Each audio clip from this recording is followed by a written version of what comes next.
A great practice that many Eastern philosophies have is to question, who are you? And to do self-examination with questions like, who am I?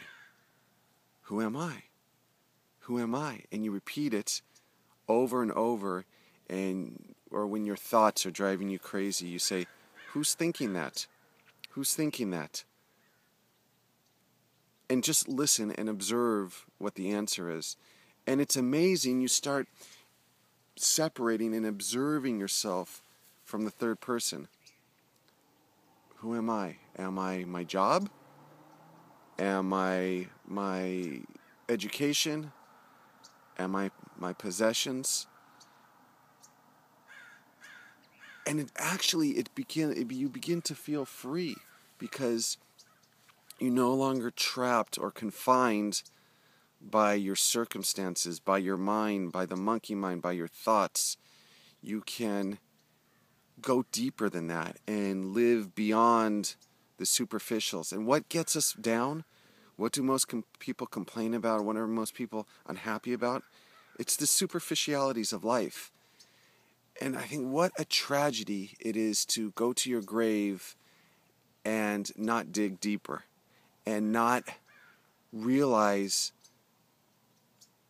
the true essence of life, just to measure everything based on ego or mind or thinking.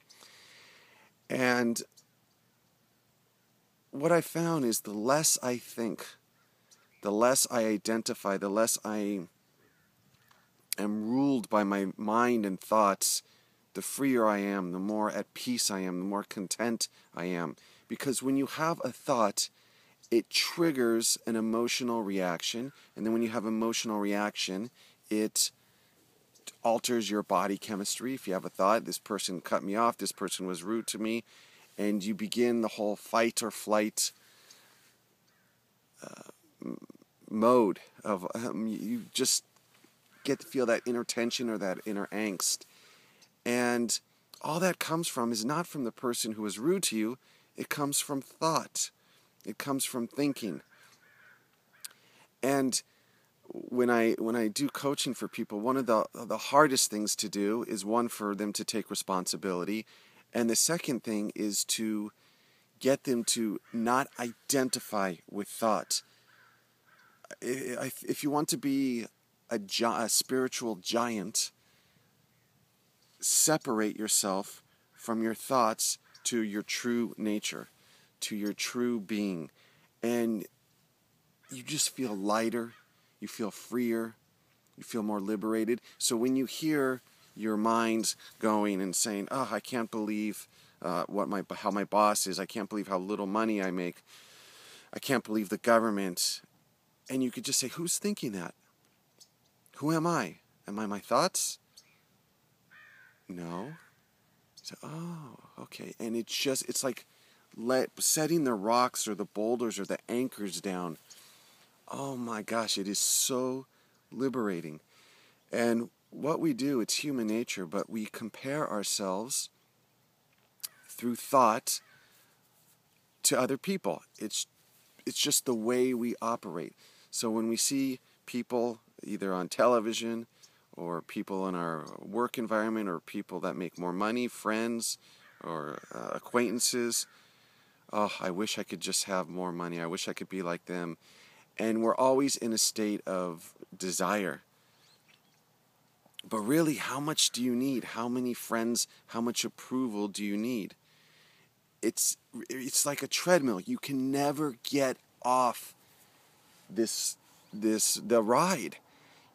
If you identify with your ego and your thoughts, you're always going to be spinning the wheels. You're going to get satisfied momentarily, and then a new desire, a new longing, a new neurotic thought, monkey mind, is going to pop up. And then you'll meet that and get that goal, and then another one.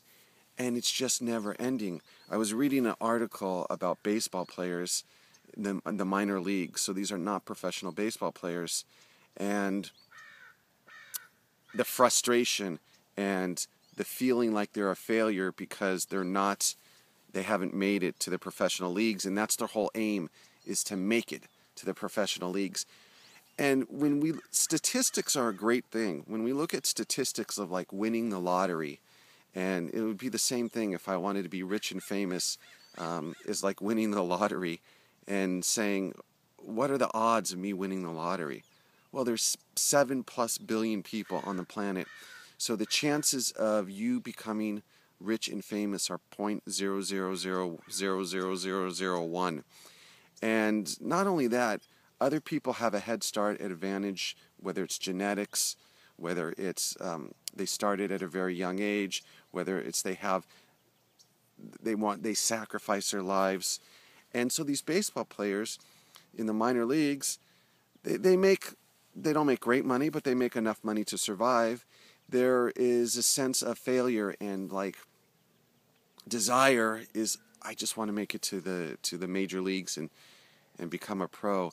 I think what a sad way to live one's life, because most of us are like this. We always want that one step more. And how many people would get the opportunity to play baseball, even if they, made $40,000 a year and were just be able to survive, or $30,000? How many people get to play a sport that they love, or the actor or actress that is able to support themselves with community theater or just small acting parts? Man, just making your desires less. But where do desires come from? Desires come from your thinking. And that is like all the psychology books and all the things that we study and make really complicated. If you just boil it down to its essence, it's identification with thought. Start chipping away at that by just observing and questioning who's thinking that. Or even another one is, what's my next thought? And, you start to see the process, and you start to see how you're enslaved by your thoughts. And what you think is making you unhappy really is not the source. It's the symptom. What is the source? It's identification with the ego, and it's identification with thought, or monkey mind. And yes, thought can be very useful. If you have a math problem, or you have a certain situation, you're planning something, you can pick up the tool of thought and say, okay, thought, I'm going to use you and work out this solution, work out this problem, and then I'm going to put you down. But it's non-practical thought. It's the thought that just constantly that constantly goes at you, that just chips away at your inner peace and your happiness. And one of the great practices to create the separation is what I talked about, is the questioning, the self-examination, and also just sitting in places like this, sitting in nature, sitting in a park, and just spending time. You don't have to sit and meditate, but just observe your mind and connect with your breath. And start catching yourself. You can't stop thinking. You can't stop the monkey mind. The best strategy is just to observe it and realize that it's making you its slave. It is eroding your contentment, your joy, your love of life, and that everything you need, you already have here now. There's nothing you don't need. The better job to be happy. You don't need a relationship to be happy. You don't need people at school or at work to like you to be happy. This is all illusion. This is all thought brainwashing or indoctrinating you, and part of the programming that we've been conditioned with from a very young age. And this is like such an exhilarating video, because you have all the power to be free. You don't need to change the government. You don't need to change other people. You don't need to change anyone. Just go within and create that gap, create that separation, and realize you are not your thoughts. Stop letting your thoughts making you its bitch. You're so much more than that. You're so much more than the opinions of other people. You're so much more than what you have in the bank account, than your status. I talked about this in another video of the movie The Bridge, about people that committed suicide jumping off the Golden Gate Bridge in San Francisco. And the movie, they actually had cameras set up on the bridge, or on the sides of the bridge, filming when people would jump off the bridge. It was really disturbing and intriguing at the same time. And one of the guys talked about who committed suicide. I think it was in a note or something that he said, he had nothing. He had no girlfriend. He had no house. He didn't have a job. And his thinking said, you're a failure. Society said, you're a failure.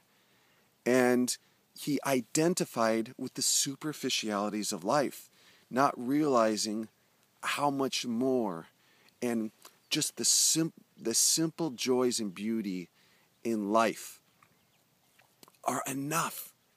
Just sitting and watching a bird, or watching the trees, or listening to beautiful music, or having an amazing conversation.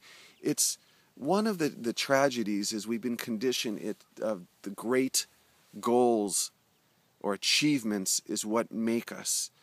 And what actually makes us is the little day-to-day things, seemingly unimportant, very simple. That's what really, the cumulative effect, that weighs so much more than accomplishing these incredible goals that people will go, or wow, or that make you temporarily feel good. It's the day-to-day little things that is the beauty or the essence of life. And how do we get to appreciate that? By moving beyond thinking.